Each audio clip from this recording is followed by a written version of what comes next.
ગુરુ પૂર્ણિમા નિમિત્તે જીવનની અંદર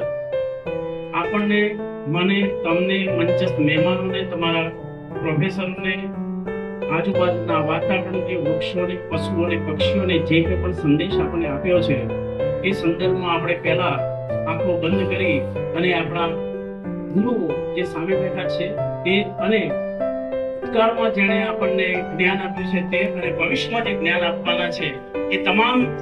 ગુરુઓને આપણે યાદ કરી, તમામ ગુરુઓને આજે પ્રણામ કરી અને આપણે આ ગુરુ વંદનાને આગળ આપણે વધારીએ છીએ. એવા જ આદરણીય આ વિસ્તારમાં શિક્ષણ તરીકેનું કાર્ય કરે છે ભારત વિકાસ પરિષદ ધાનેરામાં બહુ સરસ કામગીરી કરે છે વર્ષોથી, અને આવી સુંદર કામગીરીની અંદર કન્વીનર તરીકે જે કામ કરી રહ્યા છે આદરણીય મહેશભાઈ ત્રિવેદી સાહેબ પણ આપણે જાણીએ એવા જ બહુ મારી દ્રષ્ટિએ તો ગણીએ તો મહાન વિભૂતિ કહેવાય. આજના સમયમાં જેની જરૂરિયાત છે, આપણે ટેબ્લેટ ઉપર જીવન વિતાતા થઈ ગયા છે, પરંતુ એની સાથે સાથે ભારતીય સંસ્કૃતિ પ્રમાણે આપણે